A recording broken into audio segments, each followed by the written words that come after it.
Hi అండి, welcome to lucky style and vlogs. ఈరోజు నేను పాలక్ పన్నీర్ కర్రీ అయితే వండబోతున్నానండి. మా అబ్బాయికి లంచ్ బాక్స్లోకి పాలక్ పన్నీర్ కర్రీ కావాలంటండి. ఇంత పొద్దున్న ఎట్లా కుదురుతుందిరా బాబు అంటే రోజు తిన్న కూరలే తిని బోర్ కొడుతుంది, పాలక్ పన్నీర్ కర్రీ చేయమని బ్రతిమలాడుతున్నాడండి. ఇదిగో 100 గ్రామ్స్ అయితే పన్నీర్ తీసుకున్నానండి. మరి పాలక్ పన్నీర్ కర్రీ అనేది ఒక్కొక్కరు ఒక్కొక్కలా వండుతారు కదండి. మరి నేను ఎలా వండుతాను ఏంటనేది మీరు కూడా చూసేయండి. నేను ముందుగానే స్టవ్ మీద హాట్ వాటర్ అయితే పెట్టుకున్నానండి. ఈ హాట్ వాటర్ మరుగుతున్నప్పుడు ఇందులో పాలకూర వేసుకోవాలండి. ఇలా హాట్ వాటర్లో పాలకూర వేసుకోవడం వల్ల అందులో ఉన్న పచ్చివాసన అనేది పోతుందండి. అంతేకాకుండా సూక్ష్మక్రిములు కూడా నశించిపోతాయండి. ఆకుకూరల్ని ఎప్పుడు కూడా ఉప్పు నీటిలో వాష్ చేసుకోవాలి, లేదా ఇలా హాఫ్ బాయిల్ చేసుకోవాలంటారు కదండి. అందుకే నేనైతే ఇలా హాఫ్ బాయిల్ చేసుకుంటున్నానండి. ఇప్పుడు దీన్ని ఒక 2 మినిట్స్ ఉడకనిస్తే సరిపోతుందండి.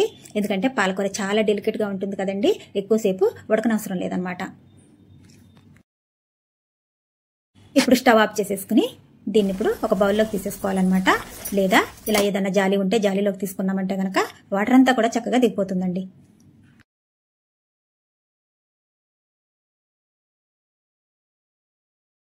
ఇక్కడ నేను గ్రేవీ కోసం అని చెప్పి ఒక 3 టమాటాలు 3 పచ్చిమిర్చి అయితే తీసుకుంటున్నానండి.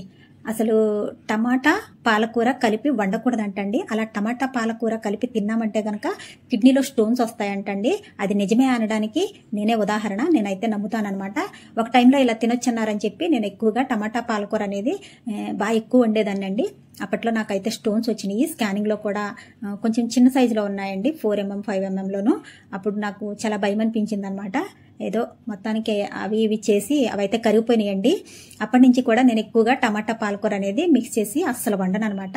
ఇక ఈరోజు ఎర్లీ మార్నింగ్ బాక్స్లో కదా ఆనియన్స్ అయితే చూసుకోలేదండి నేను. పొద్దున్న అంటే మనకి ఎక్కడి నుంచి వస్తాయి, అందుకని ఇదే ఫస్ట్ అండ్ లాస్ట్ టైం అండి టమాటా అయితే యూజ్ చేస్తున్నాను. ఇక మళ్ళీ ఎప్పటికీ కూడా టమాటా పాలకూర అయితే నేను వండనండి. ఇలా కట్ చేసుకున్న టమాటా ముక్కలు పచ్చిమిర్చిని మిక్సీ జార్లోకి అయితే తీసుకోవాలండి. ఇప్పుడు వీటిని మెత్తని పేస్ట్ లాగా మిక్సీ పట్టుకోవాలండి.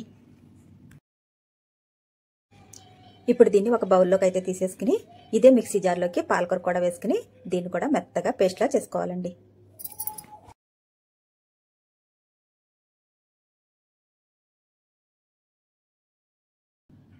చూడండి ఇలా మెత్తగా అయిపోయాక ఇప్పుడు వీటిని అయితే పక్కన పెట్టేసుకుని కర్రీ ప్రిపేర్ చేయడానికి స్టవ్ ఆన్ చేసుకుని ఒక కడాయి అయితే పెట్టుకున్నాను. ఇప్పుడు ఇందులో కొద్దిగా ఆయిల్ వేసుకుని ఆయిల్ వేడెక్కాక ఒక చిన్న దాల్చిన చెక్క ముక్క, అలాగే ఒక 2 లవంగాలు, అలాగే ఒక 2 యాలకులు అయితే వేసుకున్నానండి. ఇందులోనే కొద్దిగా కరివేపాకు వేసుకున్నాను. ఇప్పుడు ఇందులో టమాటా పేస్ట్ అయితే వేసుకుని కొద్దిసేపు మగ్గించుకోవాలండి.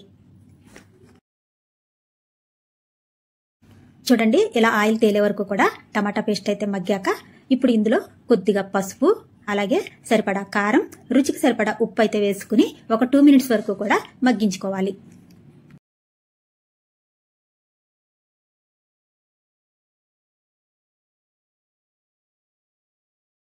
ఇప్పుడు ఇందులో పాలకూర పేస్ట్ కూడా వేసుకుని బాగా మిక్స్ చేసుకుని కొద్దిసేపు మగ్గించుకోవాలండి.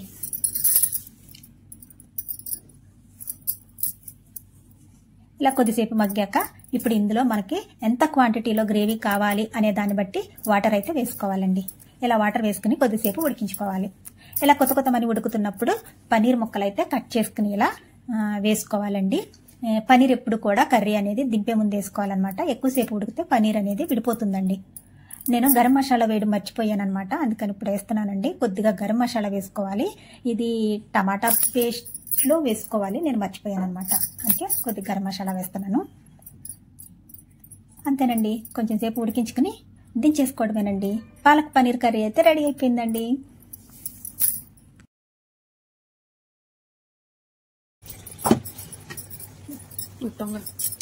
అమ్మయ్య, మొత్తానికి పాలక్ పన్నీర్ కర్రీ అయితే రెడీ అయిపోయిందండి. పొద్దున్నే అవుతుందా అనుకున్నానండి, కానీ చాలా ఈజీగా అయితే అయిపోయిందనమాట.